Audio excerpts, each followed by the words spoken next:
నమస్తే, welcome to think Andhra. నేను మీ మాణిక్.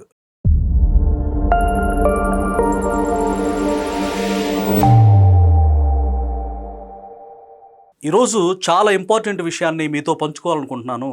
ఈ వీడియో ఆంధ్రప్రదేశ్ యొక్క భవిష్యత్తు, రాష్ట్రం బాగుండాలి, ప్రజలు బాగుండాలి, రాజధాని బాగుపడాలి అని కోరుకునే వ్యక్తులకు మాత్రమే. జగన్మోహన్ రెడ్డిని బ్లైండ్ గా ఫాలో అయ్యి అతను ఏది చేసినా సరే మాకు నచ్చుద్ది అనుకునే వ్యక్తులకు కాదు ఇది. రప్ప బ్యాచ్ కి అంతకంటే కాదు. నిజంగా నికార్సైనటువంటి ఆంధ్ర భవిష్యత్తుని కోరుకునే వ్యక్తులకు మాత్రమే ఈ వీడియో. నేను పక్కా ఆధారాలు సహా అసలు జగన్మోహన్ రెడ్డి యొక్క ఇంటెన్షన్, ఆయన గతంలో 5 ఏళ్లలో చేసినటువంటి మోసాన్ని ప్రజలకి ఎండగట్టే ప్రయత్నం చేస్తాను. రైట్, ఇక విషయంలోకి వెళ్తే ఆంధ్రప్రదేశ్ యొక్క భవిష్యత్తును, గమనాన్ని పూర్తిగా మార్చేసి జగన్ తన సొంత చేతిలోకి తీసుకొని జగన్మోహన్ రెడ్డి గారు ఇక ఒక మహారాజు లాగా, ఒక నియంత లాగా, ఒక సద్దాం హుస్సేన్ లాగా, ఒక జర్మనీ నియంత హిట్లర్ లాగా పరిపాలించాలనుకొని ఆయన పట్టం కట్టగానే, అంటే సింహాసనం అధిష్ఠించగానే ముఖ్యమంత్రిగా ఈ రకంగా ఆయన ప్లాన్ చేసుకున్నాడు. అఫ్ కోర్స్ తాను ఒకటి తలిస్తే దైవం ఒకటి తలుచు అని సామెత ప్రకారం అది అవ్వలేదు. ఆంధ్ర రాష్ట్ర భవిష్యత్తు బాగుండాలని దేవుడు నిర్ణయించుకున్నాడు కాబట్టి అవ్వలేదు. ఒక్కసారికి ఆయన సీఎం అయ్యాడు. అదే ఫస్ట్, అదే లాస్ట్ అని నేనైతే అనుకుంటున్నాను.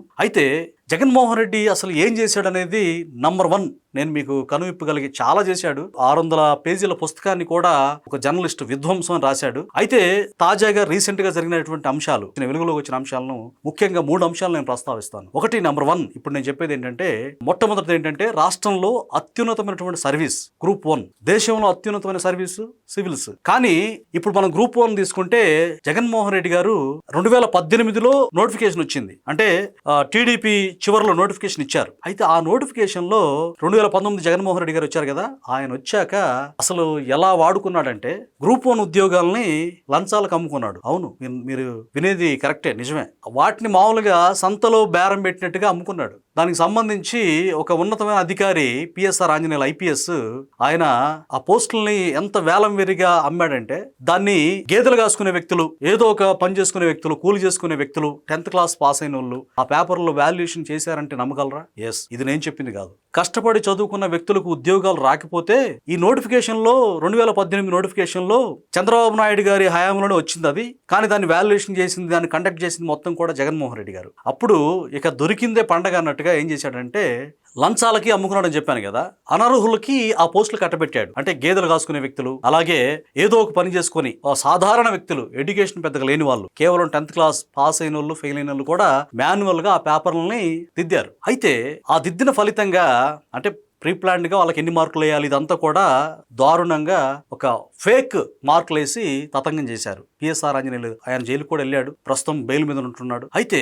ఇలాంటి దారుణానికి పాల్పడ్డాడు. ఇప్పుడు ఆ వ్యక్తులు, అతను ప్లాన్ చూడండి ఒకసారి. ఆ వ్యక్తులు ఇప్పుడు డిప్యూటీ కలెక్టర్లుగా, డిఎస్పీలుగా, ఎంఆర్ఓలుగా చలామణి అవుతున్నారు, ప్రజెంట్ కొనసాగుతా ఉన్నారు. మీరు ఆలోచించండి, ఒక్కో పోస్ట్ 1 కోటి, 1.5 2 కోట్లు, 2.5 కోట్లు కూడా పెట్టి కొనుక్కున్నారని ఆస్పిరెంట్స్ ఎవరైతే రాశారో, నిజంగా కష్టపడి చదివిన వాళ్ళకి ఉద్యోగాలు రాలేదు.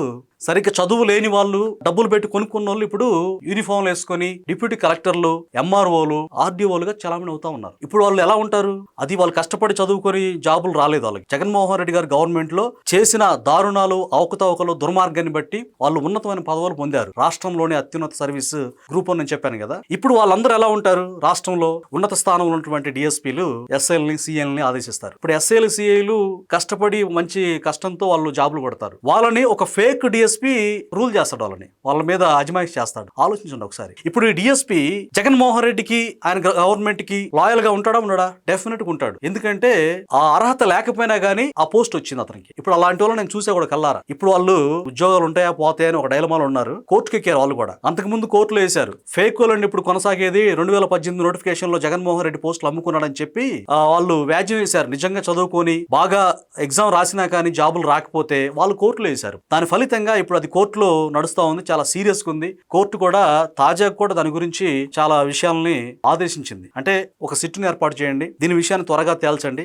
ఆ పేపర్లు ఏదైతే ఫేక్ పేపర్లు దిద్దారో ఓఎంఆర్ షీట్లలో, అవి మొత్తం కూడా నిగ్గు తేల్చాలి, సిట్ని ఏర్పాటు చేయండి అని చెప్పి తాజా కూడా హైకోర్టు ప్రభుత్వాన్ని ఆదేశించింది. సో ఈ రకంగా జగన్మోహన్ రెడ్డి నంబర్ 1 చెప్పాను కదా, జగన్మోహన్ రెడ్డికి ఇంకా లాయల్ గా ఉంటారు, ఇంకా ఈ గ్రూప్ 1 ఆఫీసర్లు మొత్తం కూడా నా చెప్పు చేతలో ఉంటారు. చూడండి ఎంత క్రిమినల్ బ్రెయిన్ చూడండి. ఇప్పుడు వాళ్ళు ఫర్ ఎగ్జాంపుల్ ఒక జెన్యూన్ గా ఉన్నటువంటి జనసేన కార్యకర్తలు, టీడీపీ కార్యకర్తలు, లేకపోతే బీజేపీ కార్యకర్తలు ఒక కంప్లైంట్ ఇచ్చారనుకోండి, ఆ కంప్లైంట్ సజావుకు సాగనీరు, జగన్మోహన్ రెడ్డికి అనుకూలంగా చేస్తారు. జగన్మోహన్ రెడ్డి చేసిన దుర్మార్గాలను ఎండగడితే ఎవరన్నా జగన్మోహన్ రెడ్డి యొక్క పార్టీ నాయకులు గాని ఎవరైనా ఏదైనా ఇబ్బంది పెడితే పోలీస్ స్టేషన్ కంప్లైంట్ ఇస్తే ఇప్పుడు కూడా పోలీస్ వ్యవస్థలో ఇలాంటి డిఎస్పీలు ఉండబట్టి జగన్మోహన్ రెడ్డికి బాగా కొనసాగుతుంది. అంత మాత్రమే కాదు, ఇంకా చాలా రెవెన్యూ శాఖలో కూడా నడకన నడవడానికి కారణం ఏంటంటే జగన్మోహన్ రెడ్డి హయాంలో లంచాలు పెట్టుకుని కొన్న వ్యక్తులు ఎంఆర్ఓలుగా అలాగే డిప్యూటీ కలెక్టర్లుగా ఉన్నారు. చూడండి అతనికి ఎంత అనుకూలంగా జరుగుతుంది చూడండి. అంటే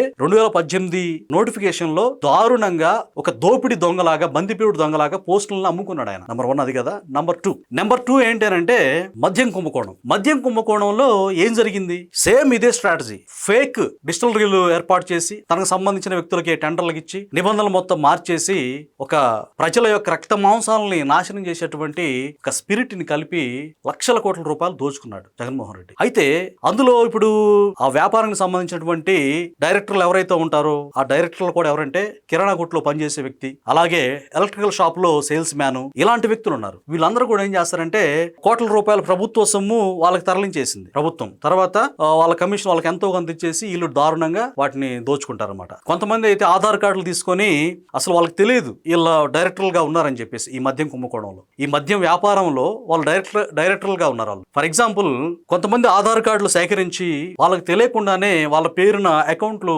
ఓపెన్ చేసి ఈ డబ్బులంతా కూడా YCP gang, Jaganmohan Reddy gang మొత్తం దోచుకున్నారు. మద్యం కుంభకోణం ఎంత సంచలనమైందో, దేశంలో ఎలాంటి కనీ విని ఎరగని మద్యం కుంభకోణం మనం చూసాం. దీని ద్వారా లక్షల కోట్లు వెనకేసుకున్నాడు జగన్మోహన్ రెడ్డి. అంటే వాళ్ళ యొక్క రక్త మాంసాలతో, ప్రజల యొక్క రక్త మాంసాలతో వాళ్ళ డబ్బునే కొల్లగొట్టాడు ఈ విధంగా అక్రమార్గాన. ఇదంతా మనకు తెలిసిన అంశమే. నంబర్ 2 అదైతే మద్యం కుంభకోణం అయితే, నంబర్ 3 ఇప్పుడు తాజాగా సంచలనం అవుతుంది, చాలా హాట్ టాపిక్ గా ఉంది. ఇది ఇప్పుడు జగన్మోహన్ రెడ్డి కల్తీ లడ్డు కాదు, అసలు నకిలీ లడ్డులో నెయ్యి అనేది ఉంటుంది కదా, పాలతో సేకరించి పాలతో తయారు చేస్తారు కదా, పాలతో సంబంధం లేకుండా, పాలే లేకుండా పామాయిల్లో రసాయనాలు కలిపి ఇవన్నీగా మీరు చూస్తా ఉన్నారు. రకరకాల అంటే ప్రాణాలను హరించేటువంటి బాత్రూమ్లు, టాయిలెట్లు కడిగే, కమ్మోట్లు కడిగేటువంటి రసాయనాలు కలిపి అవి లడ్డులో, అంటే హిందూ భక్తులు ఎంతో పవిత్రంగా భావించి ఎంతో గొప్పగా ఆత్మ సంతృప్తి కోసం దేవుడి దగ్గరికి వెళ్తారు, లడ్డూని ప్రసాదంగా తీసుకుంటారు, అత్యంత పవిత్రంగా భావిస్తారు. దాంట్లో కూడా భయంకరంగా జగన్మోహన్ రెడ్డి ఇలాంటి కల్తీ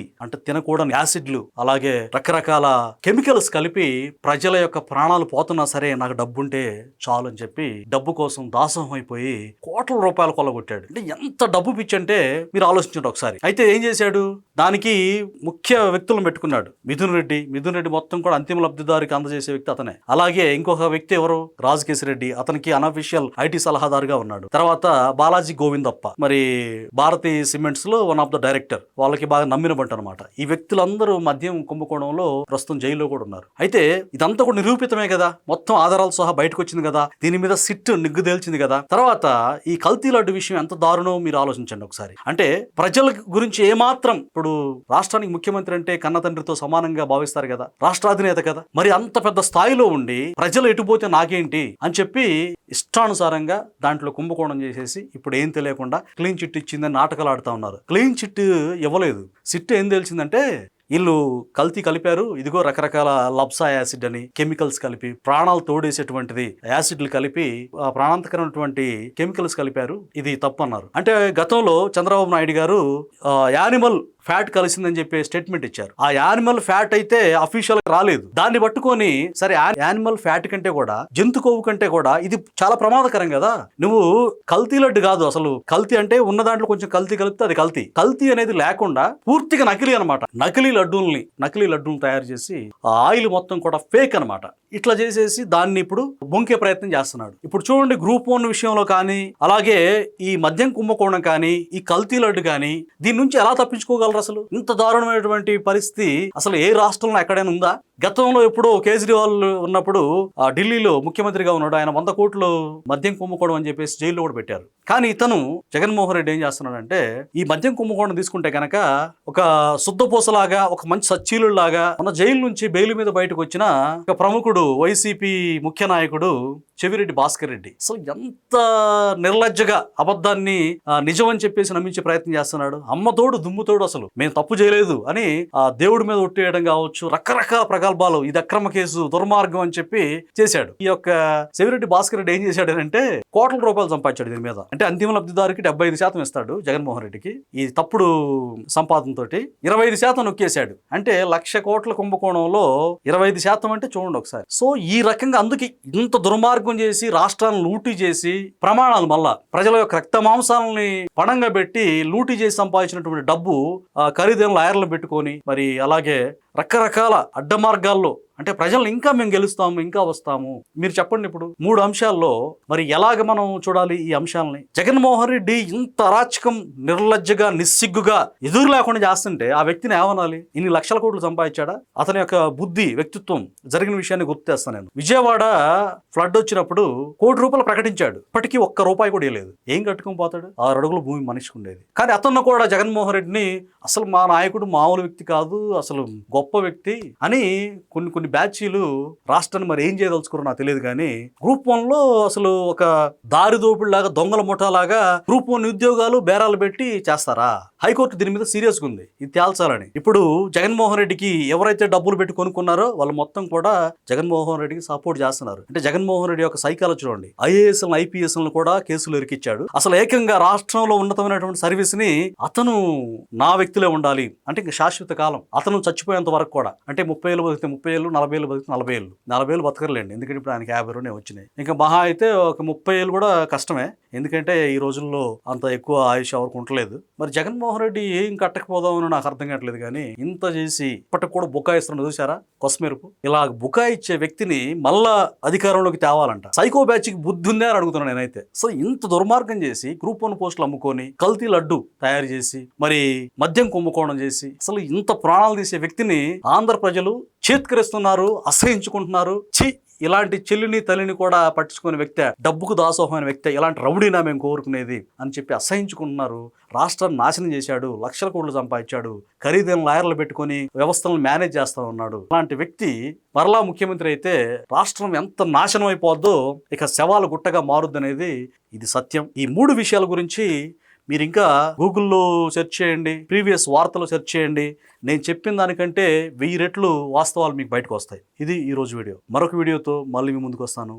అప్పటి వరకు సెలవు. నమస్తే.